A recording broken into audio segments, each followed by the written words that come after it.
제1장로교회 청년부 예배에 오신 여러분 모두 환영합니다.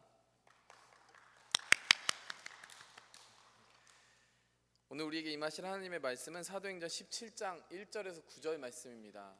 사도행전 17장 1절에서 9절 말씀입니다. 자, 주보에 쉬운 성경 버전으로 기록이 되어 있습니다. 제가 읽도록 할게요. 바울과 실라는 암비볼라와 아볼로니아를 지나 데살로니가에 도착했습니다. 거기에는 유대인 회당이 있었습니다. 바울은 습관대로 회당에 들어가 3주에 걸쳐 성경을 가지고 유대인들과 토론을 했습니다. 바울은 그리스도가 고난을 받고 죽은 자 가운데서 다시 살아나야 한다는 것을 설명하고 증명했습니다. 그리고 내가 여러분에게 전하고 있는 이 예수님이 바로 그리스도입니다 라고 말했습니다. 유대인 중에 그 말에 설득되어 바울과 실라를 따르는 사람들이 생겼습니다. 하나님을 경외하는 많은 그리스인들과 적잖은 귀부인들도 바울을 따랐습니다. 그러나 유대인들이 이들을 시기하여 시장에서 불량배들을 모아 폭동을 일으켜 도시를 혼란에 빠지게 했습니다. 그들은 바울과 실라를 군중 앞으로 끌어내려고 야손의 집으로 쳐들어갔습니다. 그러나 바울과 실라를 찾지 못하자 그들은 야손과 다른 형제 및 사람을 마을의 간원들에게 끌고 가서 큰 소리로 외쳤습니다. 가는 곳마다 문제를 일으키던 사람들이 여기에도 나타났습니다. 그런데 야손이 그들을 자기 집으로 맞아들였습니다. 그들은 모두 가이사의 법을 어겨가며 예수라 하는 다른 왕이 있다고 말하면서 황제의 명령을 거스르는 행동을 합니다. 무리와 마을의 관원들은 이 말을 듣고는 당황하였습니다. 그러나 마을의 관원들은 야손과 다른 신자들에게서 보석금을 받고 그들을 풀어주었습니다. 아멘. 잠시 기도하심으로 말씀 전하도록 하겠습니다. 하나님 아버지 감사합니다. 오늘도 우리에게 주님을 예배하고 주님의 말씀에 경청할 수 있는 이 시간을 허락해 주시니 감사합니다. 이 말씀이 우리의 한쪽 귀에서 다른 쪽 귀로 흘러나가는 그러한 말씀이 되는 것이 아니라 우리 삶을 변화시키고 기름지게 하고 또 뿌려진 씨앗과 같이 마침내는 열매로 나타나게 되는 그러한 생명의 말씀 되게 하여 주시옵소서. 우리가 이 말씀을 깨달을 수 있도록 성령 하나님 우리의 옆에서 우리 안에서 우리를 도우시는 줄 믿습니다. 우리가 주님을 의지하며 이 말씀을 우리의 영혼으로 품게 도와주시옵소서. 전하는 자나 듣는 자나 이와 같이 한 가지 은혜로 축복하여 주시길 바랍니다. 예수 그리스도의 이름으로 기도하였습니다. 네, 여러분 지난 시간에 우리가 습관이라고 하는 키워드로 말씀을 살펴보았습니다. 이 동일한 본문이었기 때문에 우리가 이 본문의 배경을 반복하여 설명할 필요는 없겠죠. 지난 시간에 이제 말씀을 살펴보았을 때 유대인들은 비록 신앙의 연륜이 깊고 그리고 같은 경전을 읽고 성경 말씀에 익숙한 사람들이었지만 그들이 가지고 있던 습관적인 관념으로 인해서 하나님께서 그들에게 새롭게 계시해 주시고자 했던 생명의 말씀을 깨닫지 못했다. 이런 취지로 저희가 말씀을 살펴보았습니다. 우리가 늘 새롭게 하나님의 말씀을 습관적이지 않은 하지만 습관을 따라서 우리의 마음속에 받아들이기 위해서 우리의 신앙을 견고하게 세워야 된다 이 말을 했습니다. 습관적인 것과 습관을 따르는 것은 다른 것이죠. 여러분 생명이 있고 살아있는 말씀이 되기 위해서는 우리가 항상 하나님의 말씀을 새롭게 살펴봐야 될 줄 믿습니다. 여러분 무엇인가 새롭게 시작하려고 하는 사람에게 가장 필요한 것이 무엇일까요? 네. 그리고 무엇인가 새롭게 시작하는 사람에게 가장 잘 나타나는 장점이 있습니다. 그것은 열심이 아닐까 생각이 듭니다. 열정이 아닐까요? 이제 막 무언가를 정말 기대감과 설레임으로 살피고 그것을 행하려고 한다면 그것에 대한 부정적인 경험보다는 일단은 기대하고 믿는 것이 사람의 심리일 것 같아요. 그렇기 때문에 열심이라는 것이 무엇인가 시작하는 사람에게 큰 동력이 되는 것 같습니다. 여러분 그런데요 오늘 이 본문 말씀에서는 두 가지 종류의 열심이 있었습니다. 사람을 죽이는 열심이 있고 사람을 살리는 열심이 있었습니다. 여러분 크게 열심을 내고 있는 두 부류가 있는데 여러분 눈에 띄십니까? 누구죠? 한 부류는 그리스도의 복음을 전하기 위해 열심을 내는 사람들입니다. 그들은 자신의 재물과 자신의 생명을 희생해 가면서 다른 사람을 살리기 위해 그 살리는 복음이 전파돼야 한다라고 믿는 사람들이었습니다. 그런가 하면 다른 열심이 있는 사람들이 있었습니다. 그들은 자신이 옳다는 것을 증명하는 데에 모든 정신적인 집중이 이렇게 포커스되어 있는 사람들이었습니다. 그 사람들은 그들이 믿어오던 진리와 다른 무엇인가를 선포하는 사람들을 견딜 수가 없었습니다. 그냥 견딜 수 없었던 정도가 아니라 그들을 잡아야 된다, 그들을 잡아 넘겨야 된다, 그들을 죽여야 된다라고 하는 그런 적극적인 사리를 가지고 열심을 가졌던 사람이에요. 여러분, 그야말로 총성 없는 전쟁이 벌어지고 있습니다. 여러분, 열심히 산다는 것은 좋지만요, 여러분, 그 열심에는 방향이 있어야 됩니다. 그리고 그 방향이 우리를 생명으로 이끌게 될 것이라는 약속이 확실하지 않은 이상은요, 그 열심이 도리어 우리를 해칠 수도 있다는 것을 늘 기억해야 됩니다. 여러분, 한국 사회가 얼마나 열심히 살아갑니까? 그렇죠? 여러분, 우리 그 유치원생들은 지금 우리가 태어났을 때보다 훨씬 더 열심히 사는 것 같아요. 영어 유치원에 가서 영어를 배운다고 합니다. 참 좀 부럽습니까?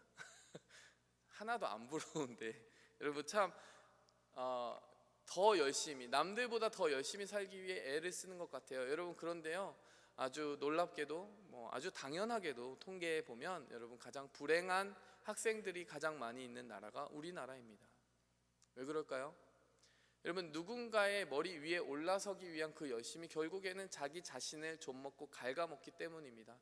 누군가와 함께 할 수 없다라는 그 전제를 가지고 상대를 바라봐야 하고 친구를 바라봐야 하는 그 사회에 살아가는 사람은 결국에는 자신의 생명, 타인의 생명 가릴 것 없이 상하게 하고 만다는 것입니다. 여러분, 묻지마 범죄가 왜 그렇게 많이 일어납니까? 여러분, 요즘 한국 기사들을 보면요, 한국 사회가 전부 분노에 가득 차 있는 것 같아요. 그 분노 때문에 누군가를 죽이기도 하고 살리기도 하고 정말 상상할 수 없는 범죄가 일어나는데 어느샌가 그것에 무뎌져 버리는 우리의 모습을 보게 됩니다. 정말 열심히 살아가지만 여러분, 다 함께 그 누군가의 생명을 위하여 정말 평안하게 심고 거두는 모습이 아니라 누군가보다 더 잘나기 위하여 살아가고 있기 때문에 아닌가 생각이 듭니다. 여러분, 자신을 지키기 위한 열심, 그것은 사망의 열심입니다. 그런가 하면 누군가를 위한 생명을 나누어 주는 열심, 그것은 생명의 열심입니다. 오늘 본문 말씀 우리가 살펴보면서요, 우리 삶을 새롭게 정비하고 살펴봤으면 좋겠어요. 자, 첫 번째로 우리가 살펴볼 사망의 열심을 살펴보도록 하겠습니다. 자, 이 열심은요, 시기심에 눈이 멀어서 죽음의 자리로 사람들을 푸시하고 밀어붙이는 그런 종류의 열심입니다. 17장 5절 말씀 보시면 유대인들이 이들을 시기하여라고 하는 구절이 나옵니다. 여러분, 그리스도인들을 핍박하는 유대인들의 큰 동기 중에 하나가 다름 아니라 시기였다라는 사실 아십니까? 무엇을 시기했을까요? 자기들이 그렇게 열심히 종교 생활을 하고 습관을 따라 열심히 종교 생활을 했음에도 불구하고 그 말씀에 의해서 변화된 삶을 산다든지 하나님을 더욱 사랑하게 되었다든지 하는 생명의 역사가 일어나는 것을 좀처럼 보지 못하였습니다. 근데 이 그리스도인이라는 사람들이 와서는 자기들이 익숙하게 보고 있던 그 성경을 펼치고서는 그 성경에 기록된 메시아가 왔고 그 메시아가 우리를 위하여 죽고 다시 살아나셨다라는 이해할 수도 없고 받아들이기 어려운 복음을 전하기 시작하는 거예요. 근데 그 복음의 열매가 너무나 놀랍게 나타나기 시작하는 겁니다. 그 복음을 듣는 자마다 삶이 변화되기 시작하는 거예요. 삶에 의미 없던 사람들이 의욕을 가지기 시작하는 거예요. 열정 없던 사람들이 열정을 가지기 시작하는 거예요. 이기적인 사람들이 희생하기 시작하는 겁니다. 오늘 제이슨, 야손이라고 돼 있는데 그 사람도 이들을 위하여 얼마나 큰 불이익을 당한 것입니까? 그 집을 내어주었다는 이유만으로. 여러분, 헬라인들은 사실 그 성경에 익숙하지도 않아요. 그런데 그 복음의 내용이 그들에게 얼마나 힘있게 들어갔느냐, 여러분, 본지 얼마 되지도 않은 이 사람들이 전하는 생소한 복음을 듣고 그리스도인 되었다는 건 아닙니까? 이 부분을 보고 바로 유대인들이 시기심에 빠지기 시작한 거예요. 무엇인가 내가 열심히 해왔는데 그렇게 열심히 하는 것 같지 않은 다른 사람이 손쉽게 열매를 거두고 성과를 내는 것을 볼 때 우리는 알 수 없는 감정에 휩싸이곤 합니다. 나만큼 열심히 사는 사람 있으면 나와보라 그래.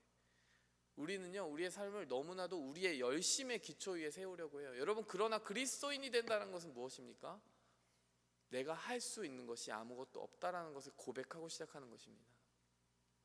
여러분, 오늘 바울이 전한 복음의 첫 메시지가 십자가라는 거 기억하십니까? 십자가가 무엇이죠? 우리가 전적으로 부패하여 아무것도 스스로 할 수 없는 십자가 위에 달려야만 하는 죄인이었다라는 사실을 고백하는 것입니다.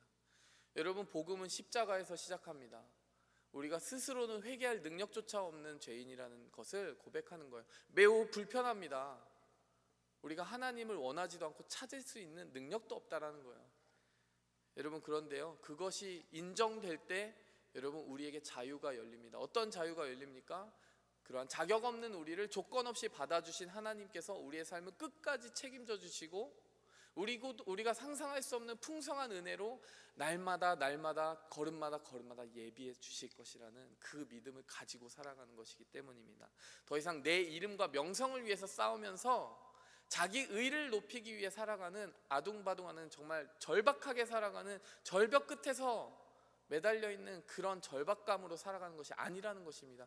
그리스도인들 중에 그러한 종류의 열심으로 살아가고 있는 사람을 보신다면 여러분, 뒤통수를 한 대 세게 쳐주시기 바랍니다.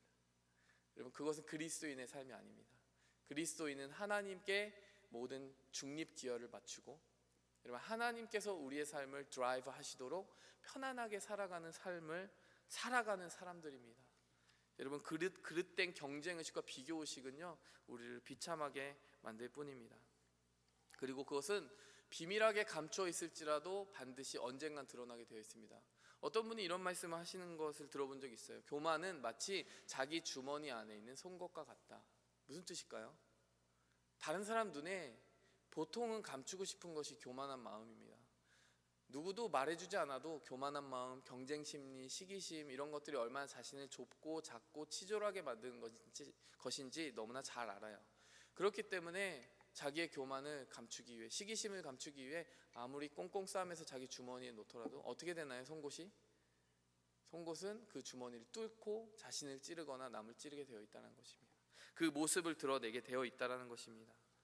여러분, 오늘 본문 말씀에 유대인들의 열심, 그리고 혹시나 우리가 은혜를 바탕으로 살아가고 있지 않기 때문에 다른 사람을 찌르고 상처 주는 일들을 반복하고 있지는 않은지 우리 자신을 돌아봐야 됩니다. 누군가가 이런 말을 했습니다. 최근에 페이스북에서 개념 있는 인생 선배 주례사라고 하는 영상을 본 적이 있어요. 여러분 보신 적 있나요? 그 주례사 중에 한 마디가 저한테 계속 기억에 남았어요. 제가 금요설교에서는 한번 이야기를 했는데, 비교를 이렇게 정의했습니다. 비교의 문자적인 실제 정의는 아니고 비교의 이니셜을 따서 이렇게 정의를 했습니다. 비교가 무엇이냐? 비교는 비참해지거나 교만해지는 것이다. 탁월한 말 아닙니까? 여러분, 계속 비교하다 보면 어떻게 됩니까? 비참해지지 않아요? 자신이 열등감에 빠지고 자신의 삶의 처지를 계속 한탄하게 됩니다. 그러면서 비참해지는 것입니다. 그런데 어느 누군가가 그렇게 아둥바둥 열심히 자기 힘으로 은혜를 의지하지 않고 자기 이름을 세우기 위해 살아가서 성공했다고 생각해 봅시다. 여러분, 그 사람의 결론은 무엇일까요? 그 사람의 마음속에 남는 상태는 무엇일까요? 비참하진 않을 거예요. 이만하면 잘 살았다. 그러나 여러분, 교만하게 될 것입니다. 너희는 왜 이렇게 열심히 살지 못하니? 여러분, 그런 말 있잖아요. 그 사람들을 답답하게 만드는 말 있잖아요. 아프니까 청춘이다라는 말이, 제가 처음 들을 때는 굉장히 좋은 말이다, 멋진 말이다, 이런 생각이 들었어요. 근데 요즘 아프니까 청춘이다는 말을 들으면 더 아파지는 것 같아요. 왜 아프죠? 여러분, 우리가 다 함께 떠안고 고통을 분담하고 우리 사회 구조적인 틀을 바꾸기 위해 노력하고 진단해야 될 그 상황에 개인의 열심과 노력만으로 그것을 돌파하라고 계속 추근되기 때문에, 계속 치근하기 때문에 그것이 굉장히 마음이 아픈 것이죠. 어쩔 수 없는 일들이 있는 것인데, 여러분, 우리가 비교 의식에 빠지다 보면, 시기심에 빠지다 보면요, 자신이 비참해지거나 결국 남을 비판하고 판단하는 교만의 자리에 올라서게 됩니다. 여러분, 고린도 교회가 그런 교회였어요. 고린도 전서에 보면 바울이 고린도 교회에 어떤 편지를 쓰냐면 사랑에 관해서 이런 편지를 씁니다. 사랑은 오래 참고 사랑은 온유하며. 여러분 들어보셨죠? 네, 거기에 한 마디가 덧붙여 있는데요, 세 번째 마디가 바로 이것입니다. 시기하지 아니하며 사랑은 자랑하지 아니하며 교만하지 아니하며 무례히 행하지 아니하며. 여러분, 시기하지 않는다라는 것입니다. 근데 고린도 교회가 상당히 은사가 많은 사람들은 우쭐해하면서 은사가 적은 사람들을 비판하고 교만하는 그런 사람들이 많았고, 그렇지 않은 사람들이 열등감에 빠지는 경우가 많았던 것 같아요. 여러분, 자랑하는 사람들도 많았던 모양이에요. 여러분, 그런데 자랑이 은혜의 삶과 같이 갈 수 없는 이유가 무엇입니까? 은혜를 고백하는 사람은 아까도 말했듯이 자신이 한 것이라고 생각하지 않기 때문입니다. 여러분, 그런데요, 그거 모르는 사람 없잖아요. 우리 다 기독교인 생활 열심히 했잖아요. 자랑하는 것이 은혜를 믿고 의지하는 사람의 삶은 아니다라는 거 다 알고 있잖아요. 근데 왜 그렇게 하지 못할까요? 우리의 마음속에 비밀한 곳에는 여전히 자기의 몫을 남겨두고 싶은 그런 욕심이 있는 것 같아요. 하나님께 영광을 돌립니다, 이렇게 이야기를 해요. 그러면서 나도 비밀하게 그 영광을 부분적으로 갈취하고 싶은 마음이 있는 것이죠. 여러분, 시기한다면, 자랑한다면 누군가를 사랑할 수는 없을 것 같아요. 그런가 하면 자기의 유익을 구하는 것도 마찬가지일 것 같습니다. 고린도전서에 나오는 자기의 유익을 구하는 것, 그리고 무례히 행하는 것, 그 모든 것들은 사실은 자기 중심적으로 살아가는 사람들이 필연적으로 누군가에게 상처를 줄 수밖에 없고, 결국에는 자신의 성공과 모든 성취들을 바라보면서 뿌듯해하는 동시에 자기 삶의 옆에 있는 사람들을 내 삶에 마땅히 나를 빛내주어야 될 들러리로 전락시키게 된다는 것을 우리에게 말하고 있는 것입니다. 여러분, 우리는 어느 쪽에 서야 합니까? 하나님의 은혜를 늘 감사하면서 내가 내 힘으로 선 것이 아니요 하나님께서 세워주셨음을 날마다 진심으로 고백하면서 하나님께 영광을 돌릴 때 그것이 정말 하나님께 돌려지는 영광이 되게 하면서, 그러면서 내 주변에 나를 빛내주는 사람들을 아낌없이 치하하고 감사해주는 삶을 살 것인가, 아니면 끊임없이 비밀하게 자신의 성공을 칭찬하고자 하는, 높이고자 하는 유혹에 자신을 내던지면서 살 것인가. 여러분, 기억하시기 바랍니다. 숨겨진 송곳은 반드시 뾰족한 끝을 드러내게 되어 있습니다. 여러분, 우리의 중심이 어디에 서 있느냐? 은혜에 서 있느냐? 아니면 나를 위한 삶으로 교만에 서 있느냐? 끝까지 우리는 점검해 보아야 될 것입니다. 여러분, 저도 나름대로 한국 사회에 살면서 그 숨막히는 경쟁 속에서 정말 교만해지기도 하고 열등에 빠지기도 하고 정말 그 수많은 비교와 시기의 삶을 살아왔던 것 같아요. 제가 그 독한 물을 빼내는데 정말 오래 걸렸고요. 지금도 아직 다 빠진 것 같지는 않습니다. 저는 신학생이 되면은 제가 조금 나아질 줄 알았어요. 근데 신학생이 되니까요, 여러분, 끝나는 게 아니라 비교할 것들이 많이 있어요. 뭐 박사 되신 분도 보이고, 이렇게 계속해서 사람은 어디에 가든지 자기와 비교할 사람들을 찾는 것 같습니다. 제가 그 신학생이 처음 되고 나서 뉴저지에 갔는데 교회사 수업을 처음 들어가게 되었습니다. 그런데 거기에 먼저 학교를 입학해서 다니고 있는 선배님들이 이런 얘기를 하는 거예요. 교회사 절대 A 못 받는다, 이렇게 얘기를 하는 거예요. 왜 A를 못 받습니까? 이제 막 오셨잖아요. 영어도 부족하고 뭐 이런 얘기를 하시는 거예요. 그리고 한국 사람들은 보통 A 잘 안 줘요, 뭐 이렇게 얘기하는 거예요. 제가 속으로 발끈했습니다. 내가 보여주리라. 내가 반드시 보여주리라. 정말 그날 이를 갈았습니다. 이를 갈고 발끈했습니다. 제가 이런 팔리스를 스스로 정했던 것 같아요. 나는 모든 수업에 앞에 앉겠다. 부담스러운 존재가 되겠다. 누가 보면 교수님이 자기와 싸우려고 하는 줄 알고, 근데 상당히 졸렸거든요. 3시간짜리 저녁 수업이어가지고 이런 경우도 있었겠지만, 조는 경우도 있었겠지만, 굉장히 아이 컨택을 심하게 했습니다. 그리고 한 가지 팔리스가 더 있었어요. 나는 무조건 손을 들리라. 여러분, 이거 상당히 위험한 팔리스입니다. 따라 하시면 안 돼요. 여러분, 들고 보니까 내가 무슨 질문을 받았는지 기억이 안 나는 거예요. 그래서 아무 말이나 하는 경우가 있었습니다. 제가 열심히 녹음을 해서 집에 와서 들어봤는데 정말 얼굴이 화끈거리고 잠이 안 오는 거예요. 내가 무슨 말을 한 거지? 정말 상당히 제 자존감이 스윙을 했습니다. 파도를 치는 것 같은 거예요. 제가 한 학기뿐만 아니라 그 3년 내내 정말 고생을 많이 했어요. 근데 영어의 그 한계의 벽에 부딪히면서 끊임없이 자기를 비교하면서, 여러분, 비교 대상이 얼마나 많습니까? 다 영어 잘하시는 분들인데, 미국에서 태어나신 분들. 너무 힘들었던 것 같아요. 여러분, 그래도 제가 고백하는 것은 하나님이 제가 담대하게 고백을 했어요. 그분들한테 뭔가 모르시는 모양인데요, 바벨탑 사건 때 언어를 만들어주신 분이 하나님이시거든요. 이러면서 열심히 제가 하면은 분명히 성과가 있을 거라고, 저는 자신과의 건전한 경쟁을 하기로 작정을 했습니다. 첫 수업 때 결국에는요, 레포트를 B를 주시더라고요. 그래서 제가 교수님을 찾아갔죠. 왜 B를 주셨습니까? 근데 교수님이 이렇게 얘기하는 거예요. 너 이거 어디서 베낀 거니? 이렇게 물어보는 거예요. 제가 베끼다니요. 믿을 수가 없었다라는 거예요. 자랑하는 거 같죠, 여러분? 여러분, 그래서 결국에는 페이퍼 하나는 B를 받았지만은요, 믿어주셔서 전체 수업 점수 A-가 나왔어요. 그리고 제가 그 교수님 수업을 그 이후부터 계속 올 A를 받았습니다. 한 세 번의 수업을 더 받았는데 거기까지는 좋았던 것 같아요. 왜냐? 제가 다른 사람과 비교하기보다는 어쨌든 발끈하긴 했지만 제 자신과의 경쟁을 하고 하나님 앞에서 떳떳하게 내가 공부하겠다, 하나님 주신 능력을 신뢰하겠다, 나만의 레이스를 하겠다, 이런 마음이 있었거든요. 근데 어느 순간 조금 시간이 지나니까 제 안에 평안이 사라지는 거예요. 왜 평안이 사라졌을까요? 우쭐한 마음이 들기 시작하더라고요. 거 봐라, 나 와가지고 이렇게 처음 학기에도 이렇게 성과 낼 수 있다, 이거 보여주고 싶었거든요. 근데 그거 보여주고 나니까 굉장히 마음이 교만해지더라고요.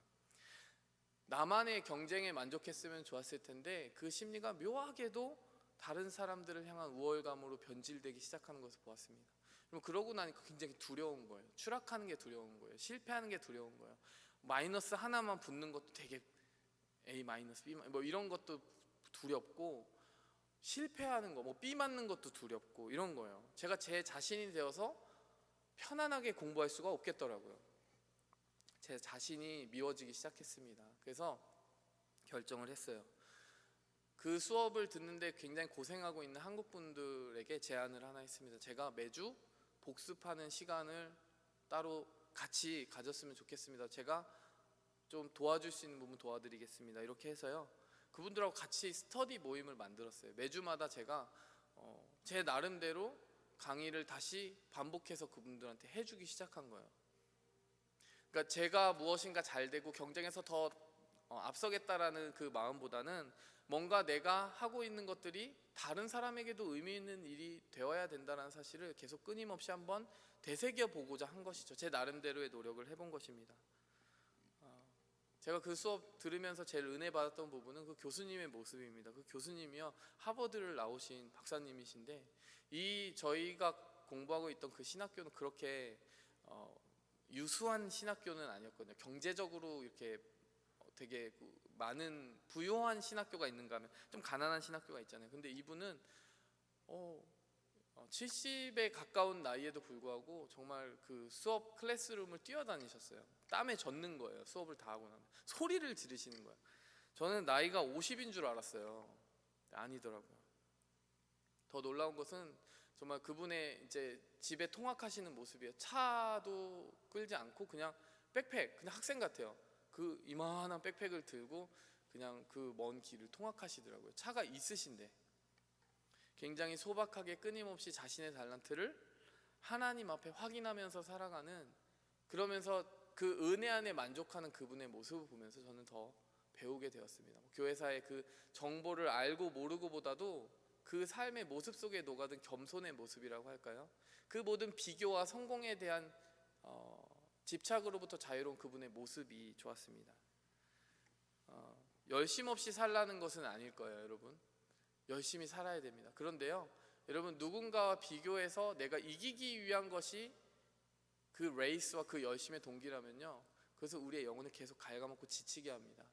여러분, 그런데 내가 나만의 레이스를 할 수 있다면 나만의 표대가 저 위에 있고 하나님이 하늘에서 부르신 그 부름의 상을 위하여 반응하는 정말 은혜의 레이스를 하기 시작하면요, 여러분, 모든 것이 신나게 됩니다. 다른 누군가가 나보다 조금 무엇인가를 잘하더라도 질투하지 않게 됩니다. 여러분, 우리에게 주신 것은 나의 것을 넘어서서 나에게 맡겨진 누군가의 것입니다. 여러분, 내가 누군가를 이기기 위한 것이 아닙니다. 나에게 맡겨진 것은요, 나를 통해서 누군가를 축복하기 위한 궁극적으로는 하나님의 것입니다. 하나님의 것으로 우리가 자랑할 수 없는 것이겠죠. 여러분, 이렇게 우리가 마음을 품고 이웃을 축복하는 삶을 살아가야 될 줄 믿습니다. 여러분, 두 번째로 기억할 것은 우리가 생명의 열정으로 살아가야 된다는 것입니다. 이렇게 사망의 열정 때문에 자신을 깎아먹는 유대인들의 모습이 있었는가 하면 생명의 열정이 있습니다. 4절 말씀에 보니까요, 바울과 실라를 따르는 사람들이 생겼고 거기에 많은 귀부인들이 있었습니다. 여러분, 이들이 어떤 생명의 열정을 가지고 살았을까요? 여러분, 저는 이 귀부인들과 부족한 것이 없는 그리스인들의 선택에 눈길을 두었습니다. 그 당시요, 이 마게도냐는 제가 말했듯이 로마 제국의 속주의 행정수도였고요. 거기에는 로마 시대의 자유인의 그 신분을 누릴 수 있는 몇 안 되는 도시 중에 하나가 바로 데살로니가였습니다. 그리고 폴리타르케르라고 하는 최고 행정관, 총독이라고도 부를 수 있는 사람이 그 도시를 통치하고 있었습니다. 자치권을 가지고. 그리고 세금이 없었어요. 굉장히 세금이 없기 때문에 그곳에 통행하는 사람도 많았어요. 여러분, 뉴욕의 우드버리라고 하는 몰 되게 많이들 가거든요. 왜 그렇죠? 뉴욕에 텍스가 없잖아요, 의류에. 여러분, 얼마나 부유한 도시였겠습니까? 여러분, 이처럼 부유한 사람들에게 나타난 바울 일행의 행색은 어땠을까요? 여러분, 이제 164km가 떨어져 있는 빌립보 성에서 왔어요. 근데 그 성에서 등에 잔뜩 매를 맞고 온 거예요. 39대 주는, 그러니까 40대를 치면은 죽을 것 같으니까 한 대 빼서 맞는 그 채찍의 매를 다 맞고 왔잖아요. 얼마나 초라했겠습니까? 여러분, 그런데요, 이 사람들이 그들의 행색을 보고 그들의 복음을 멸시하지 않았다는 것이 중요한 것 같아요. 여러분, 우리가 진정한 생명의 흐름으로 살아가게 되면요, 편안해지게 됩니다. 그리고 어떤 사람들의 진 면목을 그 사람들의 외모와 어떤 학벌과 배경에 상관없이 그대로 인정해주는 은혜로운 시선을 가지게 되는 것 같아요. 여러분, 바울이 전하는 복음이 그러면 무슨 특별한 내용이었습니까? 3절 보세요. 그리스도가 고난을 받고 죽은 자 가운데서 살아날 것이다. 여러분, 고난에 대해 이야기하잖아요. 우리를 위하여 고난 받는다, 고난 받으신 하나님이 계시다, 이 얘기를 하는 거잖아요. 여러분, 그럼에도 불구하고 이들은 진짜를 알아보았습니다. 그 은혜가 주는 자유함을 따라서 사는 것이 얼마나 소중한 것인지 그 바울 일행의 모습 속에서 나타나는 자유함을 보고 알았던 거예요. 여러분, 누군가가 여러분의 삶을 보고 이렇게 이야기할 수 있었으면 좋겠어요. 너 참 열심히 산다. 근데 정말 죽을 것 같이 열심히 산다. 이거 말고요, 너 참 열심히 사는데 참 기쁘게 열심히 사는 것 같다. 여러분, 여러분을 살리고 누군가를 살리는 그 생명의 열심이 여러분 안에서 계속 솟아 나왔으면 하는 마음이, 여러분, 제 안에 그 소망이 있습니다. 여러분, 제이슨이라고 하는 사람은 어떤 선택을 했습니까? 바울 일행을 3주 이상, 수주간, 한두 명이 아니잖아요. 장정 3명이잖아요. 누가 빼고 디모데하고 실라하고 바울까지. 여러분, 그 사람을 그렇게 머물고 숙식을 제공했다는 것. 여러분, 이제 막 복음을 들은 사람이 큰 헌신을 한 것 아닙니까? 그뿐만이 아닙니다. 여러분, 오늘 누가 감옥에 갇혔어요? 이 사람들을 발견하지 못하니까 제이슨을, 이 야손을 감옥에 가둬버리잖아요. 사실 야손이 바울 일행을 데려다가 그 앞에 세우면 자기가 벌 안 받아도 되거든요. 지금 찾는 사람들은 바울 일행이기 때문에. 근데 굳이 자기가 벌을 받습니다. 그리고 굳이 보석금을 스스로 지불합니다. 손해를 기꺼이 감수합니다. 여러분, 이것이 중요한 이유가 무엇입니까? 여러분, 생명을 살리기 위해 자신이 희생하는 그 흐름 속에 벌써 이 그리스도인의 복음을 처음 들은 사람들이 이미 삶으로 투신했다는 거예요. 삶으로 동참했다는 것입니다. 여러분, 복음이 우리를 열심히 있게 했으면 좋겠습니다. 근데 그 열심이 어디까지 우리를 성장시켰으면 하는 마음이 있을까요? 여러분, 십자가를 통해 다른 누군가에게 생명을 주는 데까지 우리가 열심을 낼 수 있었으면 좋겠습니다. 말씀을 맺겠습니다. 여러분, 세상과 다르다는 것 무엇일까요? 우리가 세상과 다르게 살아가야 된다. 제가 설교 때마다 얘기하잖아요. 많은 교회에서 흔히 세상과 다르게 살아야 된다는 것은 왠지 주어진 삶에 순응하고 포기할 것을 포기하고 김 빠진 말고요. 김 빠진 사이다처럼 다른 거 생각하지 마십시오. 여러분, 김 빠진 사이다처럼 맥없이 순응하며 살아가야 되는 것인가? 뭐 이런 생각을 하시는 분들도 있는 것 같아요. 그렇지 않습니다. 여러분, 우리는 열심을 지켜야 됩니다. 최선을 다해 살아야 됩니다. 그 열심은 하나님께 돌리기 위한 영광을 지키기 위한 열심이 되어야 됩니다. 그리고 그 누군가를 복되게 하기 위한 열심이 되어야 됩니다. 그럴 때요, 여러분, 그 생명은, 우리가 살리게 된 생명은 우리의 면류관이 되는 거예요. 그리고 우리의 기쁨이 되는 거예요. 여러분, 세상은 이렇게 얘기하죠. 네가 죽어야 내가 산다. 여러분, 저마다 그렇게 생각하고 살아가는 거예요. 사실은 진화론적으로 살아가는 것입니다. 약육강식으로 살아가고 있는 것입니다.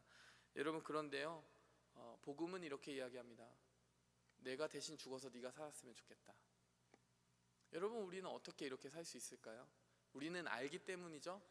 바울이 전한 복음처럼 고난이 끝이 아니라 부활이 있다는 것을 믿기 때문입니다. 이 땅의 생명이 전부인 것처럼 이 땅의 것들만 욕심내며 살아가는 것이 아니라 그보다 더 큰 꿈과 더 큰 생명이 우리 뒤에, 이 삶 뒤에 기다리고 있다는 것을 알고 생명을 잉태하기 위한 그 꿈을 꾸며 살아가기 때문입니다. 내가 죽어서 네가 살 수 있다면. 여러분, 그 열심으로 사는 사람들은요, 포기하면서 수능주의자로 살아가지 않습니다. 더 열심히 살아가지 않을까요? 열심을 포기하라는 것이 아닙니다. 생명을 살리는 열심, 올바른 방향이 있는 열심으로 살아가라는 것입니다. 우리에게는 확신이 있습니다. 어떤 확신이죠? 바울이 로마서에서 말했듯이 누가 우리를 그리스도의 생명에서 끊으리요.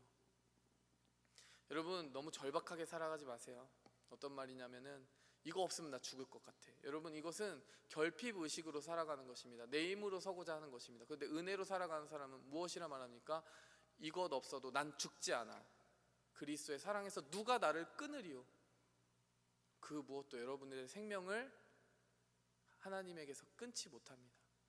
여러분, 이 자신감을 가지고 여러분 주눅들지 말고 세상 앞에 당당하게 서서 승리하는 우리 모두가 되기를 축복합니다. 함께 기도하시겠습니다.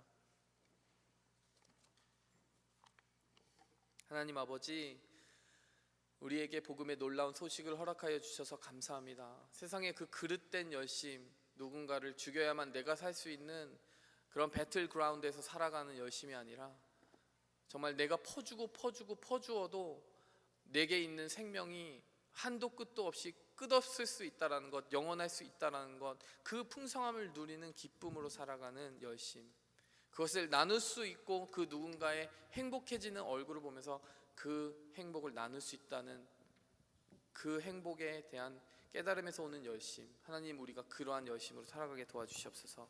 예수님의 이름으로 기도하였습니다. 시간 함께 일어나서 찬양하시면서 준비하신 예물 하나님께 드리는 시간 되길 원합니다.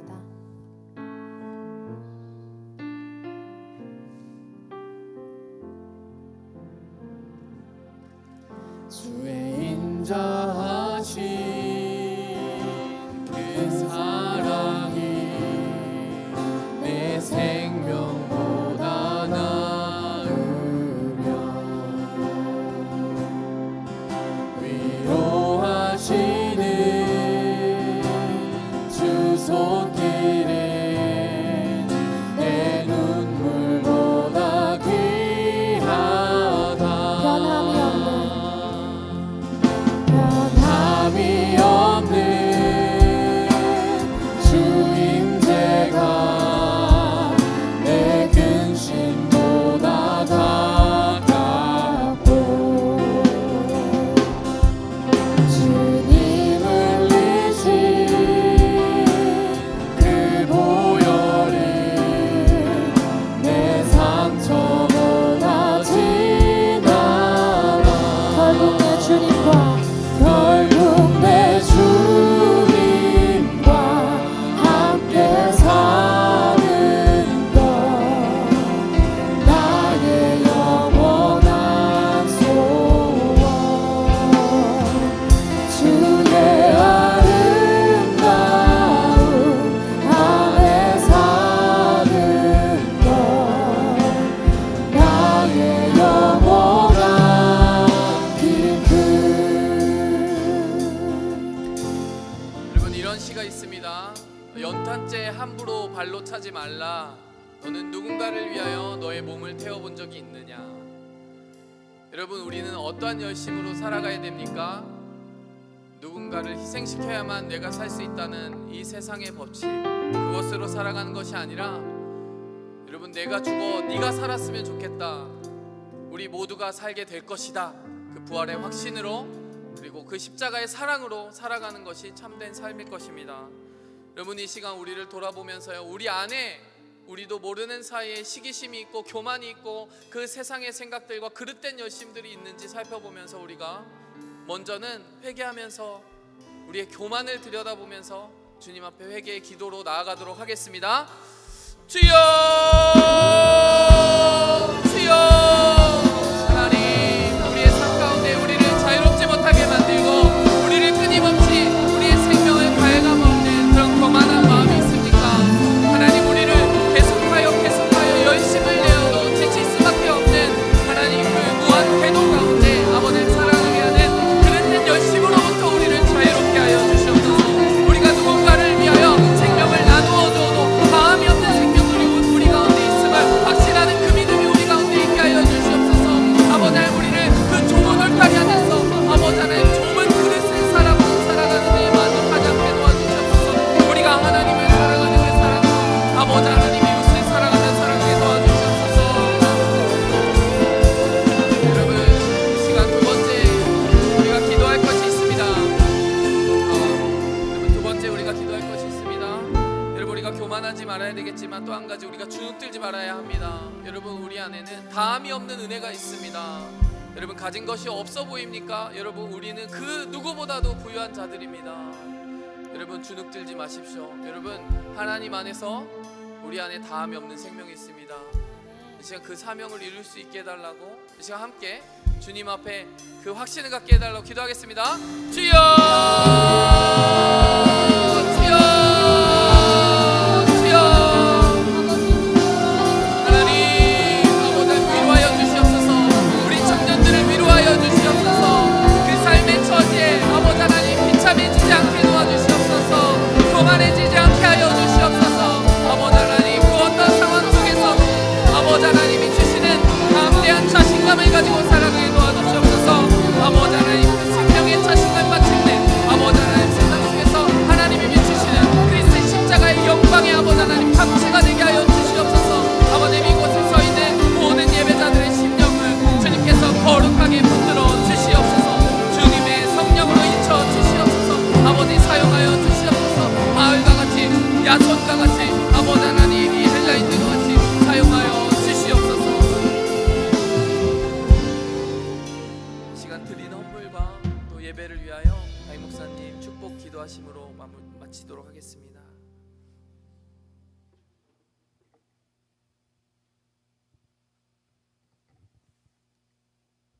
하나님 아버지, 감사합니다. 우리 안에 놀라운 하나님의 DNA를 주시고 이 세상의 그 어떤 것도 이길 수 있는 능력을 주신 것을 감사합니다. 우리의 이기심과 우리의 시기와 질투심, 우리의 연약한 것을 이길 수 있는 그 능력으로, 그 능력을 의지하고 살 수 있는 우리 모두가 될 수 있도록 축복해 주시옵소서.